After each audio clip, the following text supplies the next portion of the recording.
सम्मानित मंच और सम्मानित जाजम, अभी हमारे दिव्य सिंह भाई ने एक बात बताई थी कि हम लोग कॉलेज के साथी हैं। हमने सड़क की लड़ाई लड़ी थी, आज सड़क की लड़ाई संसद तक पहुंचा दी है और हमने लड़ाई सड़क पर लड़ी थी, वही लड़ाई हमने विधानसभा तक पहुंचा दी है और हम लोग ये सलूंबर की लड़ाई लड़ रहे हैं। यही लड़ाई हम लोग विधानसभा तक पहुंचाने का प्रयास करेंगे और पहुंचा ही देंगे। और जो लोग इंतजार करके थक गए, घर में चले गए, उन लोगों से कहना चाहते हैं, भाई दिव्य सिंह भाई ने एक बात बताई कि मैं समानता मंच के साथ में लड़ा, लोगों को अधिकार दिलाए। एक चीज अधूरी रह गई है, वो चीज हम लोग बाप पार्टी के मार्फत से पूरा करना चाहेंगे। ओबीसी को जो अधिकार नहीं मिले, जैसे आपके राजस्थान के जनरल कोटे से ओबीसी को आयु में छूट है, सीने में छूट है, विभिन्न प्रकार की छूट मिलती रहती है, लेकिन सिविल एरिया में, अनुसूचित क्षेत्र में, टीएसपी में ये छूट नहीं मिलती है। तो जीतू भाई जीत के जाते हैं तो वहां पे हमारे 4 एमएलए हो जाएंगे और 4 एमएलए होने के बाद वहां पर हम लोग इस बात को बड़ी दबंगता से उठाएंगे और ओबीसी की आवाज वहां बन के उभरेंगे। ये बात मैं आप लोगों को कहना चाहता हूँ। और समय ज्यादा हो चुका है, आप लोग निश्चित रूप से एक युवा को आगे बढ़ाएंगे। युवा का उल्टा होता है वायु, और वायु का उल्टा होता है युवा। तो जो हवा चलेगी, उस हवा के मार्फत से आपके जो पुराने पेड़ हो चुके हैं वो गिर जाएंगे। और साथ में मैं कहना चाहता हूँ कि आपके कांग्रेस और बीजेपी में अपनी वाली भाषा में कहना चाहूंगा थोड़ा सा, कांग्रेस और बीजेपी में भी ये दोनों ही, मतलब बी पढ़ने नहीं ना, आज 20 वोट में 20 लाड़ी तो 20 लाड़ी, मतलब शादी हो भी की उनकी। और ये नवा नए दुल्हा है, इसकी शादी नहीं हुई है, आप लोग इसकी शादी जयपुर की होली चौक पे जो बैठक आयोजित की, उसके पीछे सुनिश्चित रूप से कार्यक्रम तो यही था, व्यवस्थित तौर पे तो हम शहर में घूमेंगे और सब समाज से मिलेंगे, पर आज इसकी शुरुआत करते हुए एक बैठक के तौर पे की और इसकी शुरुआत मुझे तो अच्छी लग रही है।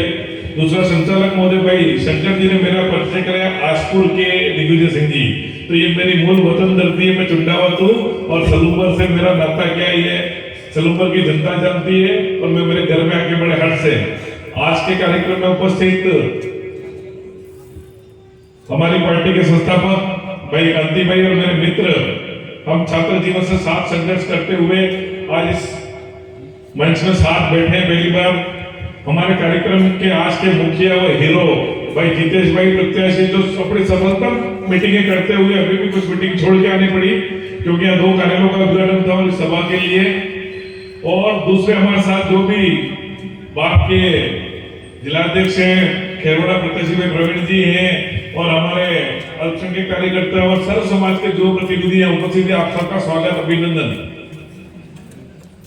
आज इस माइक के माध्यम से जिन घरों में आप सुन रहे हैं, जो कार्यकर्ता हैं उपस्थित है, मुझे पता है देवतुल्य जनता के प्रतिनिधि के तौर पर मैं आपको भारत आदिवासी पार्टी के प्रत्याशी भाई जितेश जी की काबिलियत और हौसले के लिए तो मैं आपको बताऊंगा, जब 3 प्रत्याशी मैदान में तो हर मामले में इनसे ऊपर है, ऊर्जा के मामले में, शिक्षा के मामले में, संघर्ष करने के मामले में, उम्र के मामले में, तो इनको उस मामले में तो जनता ने पहले ही स्वीकार कर लिया और अपार समर्थन मिल रहा है। पर उसके साथ साथ एक और चीज के मामले में कि सर्व समाज को साथ लेने का जो प्रण इन्होंने किया है और जो आज इनको जो जनप्रतिनिधि गांव में स्वीकार करनी है, उसके लिए मैं निश्चित तौर पर जितू भाई को साधुवाद और आभार दूंगा। आपने एक नई परंपरा जो मेवाड़ की जननी थी और मेवाड़ की क्रांति थी कि सर्व समाज को साथ लेके जो 550 साल पूर्व जो रिश्ता मेवाड़ में राणा प्रताप ने बनाया था, वो वापिस आज काबिज हो रहा है कि यहाँ का भामाशाह, यहाँ का हकीम का चूर, यहाँ का क्षत्रिय और यहाँ का आदिवासी एक मंच पे, एक बैनर पे आकर काम कर रहा है।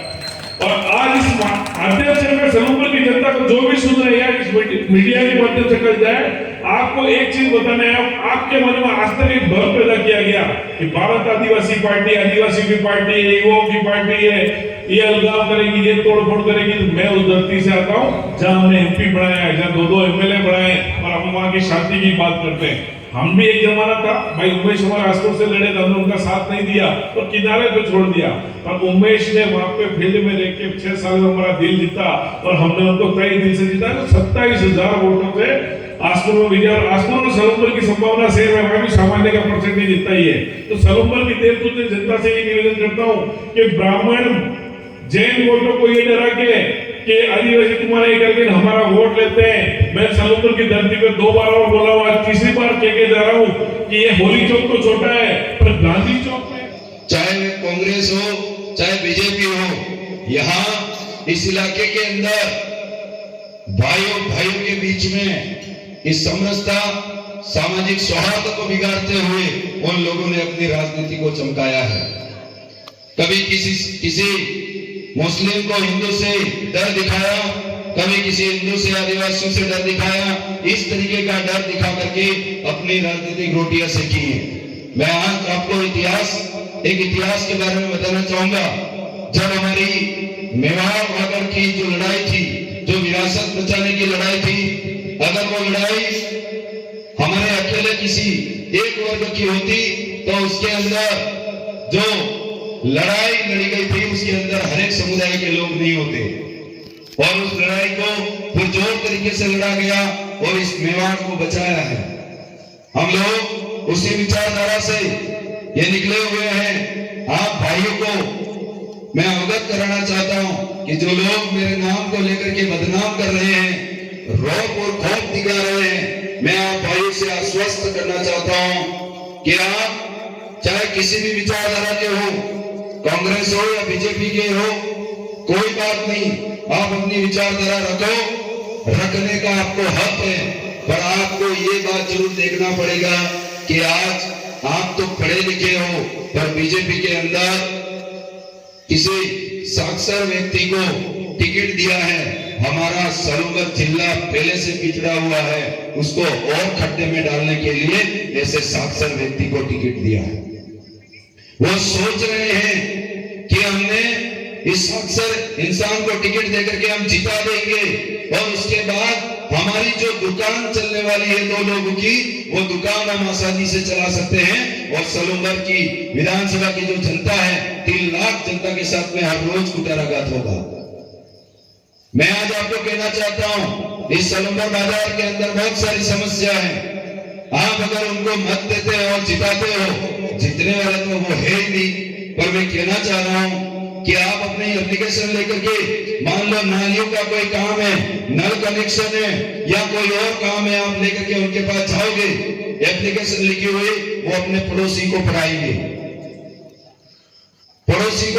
और ये कहेंगे कि हो जाएगा काम। नेता कभी अपनी बात को नकारता नहीं है, ये कहता है कि काम हो जाएगा। पर आपने देखा होगा जिस तरीके से जो सत्ता सरकार है उसने आकर के यहाँ पर नामांकन किया, और जब मीडिया ने जाकर के पूछा कि आपकी क्या रणनीति है, किस आधार से आप चुनाव मैदान में हैं और क्या करने आए हैं, उनको ये भी नहीं पता कि मैं नामांकन दाखिल करने आई हूं। यहाँ पर हम लोग शिक्षित हैं, पढ़े लिखे और जागरूक हैं। पार्टी को छोड़कर आप भाइयों को एक बार आपके बीच में योग्य और आपकी बात को विधानसभा में प्रखर आवाज से रख सके ऐसे व्यक्ति को आपको जरूर चयन करना चाहिए। मैं यहां से कहना चाहता हूं ये बात। बहुत सारे लोग ये सोच रहे होंगे कि हम लोग इस भाई को जिता देंगे तो इस इलाके के अंदर हमारी सामाजिक सौहार्द और सामाजिक समरसता बिगड़ेगी। मैं आपको इस मंच के माध्यम से कहना चाहता हूं, जिस भी वर्ग का जो भी साथी मेरे विधायक बनने के बाद मेरे पास या मुझे फोन कॉल करेगा, किसी भी काम को लेकर के मैं उसको निराश नहीं करूंगा और खाली हाथ नहीं जाने दूंगा। ये बात यहां से कहना चाहता हूं। आप लोग उस गलतफहमी को अपने दिमाग से निकालिए और आपकी आवाज को जो विधानसभा की पटल पर रख सके ऐसे प्रतिनिधित्व करने वाले व्यक्ति को आप जरूर भेजें। अभी सुनने में आया था सत्ता सरकार कांग्रेस की थी, उन्होंने जिला बनाया, बहुत सारे जिले बनाए। सलूम्बर के अलावा दूसरे जिलों को देख सकते हो, उनके अंदर कितना विकास हो गया, कितना काम हो गया 2 सालों के अंदर। पर हमारे सलोंगर जिले में आज हॉस्पिटल की जो सुविधा होनी चाहिए, कलेक्ट्रेट होना चाहिए, एसपी ऑफिस होना चाहिए, तमाम जिला मुख्यालय होने चाहिए, आज उनकी क्या हालत है। आज उन चीजों को लेकर के बीजेपी अपनी राजनीति चमकाने के लिए ये कह रही है, सर्वे कर रही है कि कांग्रेस द्वारा बनाए गए जिले हम रद्द कर देंगे। मैं बीजेपी की सरकार से कहना चाहता हूं इस मंच के माध्यम से, आपने वोट लिए, वोट लेने के बाद आप इस जनता के भावनाओं के साथ जो खिलवाड़ कर रहे हो, आप सरकार सतर्क रहना। सलोंगर विधानसभा की सर्व समाज की जनता मेरे साथ है। 13 तारीख के दिन अमूल्य वोट देकर मुझे जिताएगी और मैं जब 23 तारीख के बाद जिस भी दिन विधानसभा पहुंचूंगा, सबसे पहले सलोंगर जिले को बचाने की पैरवी करूंगा। ये बात यहां से कहना चाहता हूं मैं। भाई साहब, जिला भर्तियां कार्यालय में बहुत सारे कर्मचारी नौकरी कर रहे हैं। आज वो जिला रद्द हो जाता है, वो लोग कहां जाकर के नौकरी करेंगे, ये बात मैं पूछना चाहता हूं। क्या दूसरा जिला रखेगा उनको? ऐसी बहुत सारी मांगे हैं और मांगों को लेकर के हम पूरी जोर शोर से मैदान में हैं। आपका साथ, सहयोग, आशीर्वाद रहा। जिस तरीके से मैं बोल रहा हूं आप सुन रहे हो, उसी तरीके से जीतने के बाद हम लोग आएंगे, आप बोलना मैं सुनूंगा, वही बात ले जाकर के विधानसभा में उठाऊंगा। ये बात मैं कहना चाहता हूं। मैं ये बातें सीधी क्यों करूंगा? क्योंकि मुझे मेरी टिकट कटने का डर नहीं है। हमारी टिकट यहाँ की जो जनता है वो जाजम पे बैठ करके तय करती है, आम राय से तय करती है। हमें वहां अटैची देने की जरूरत नहीं है जिसकी वजह से हमें टिकट का डर हो। इसलिए आप तमाम साथी बंधु ने हमारी बात को सुना। आप भाइयों से एक आश और उम्मीद लेकर के जाना चाहता हूं। इस सलोंगर विधानसभा की सर्व समाज को लेकर सर्वांगीण विकास कराते हुए तस्वीर और तकदीर बदलना चाहता हूं। इस बात को लेकर के मैं चुनाव मैदान में हूं। आप भाइयों का साथ सहयोग मिले। धन्यवाद, शुभकामनाएं, आप सभी को आभार मेरी ओर से। धन्यवाद।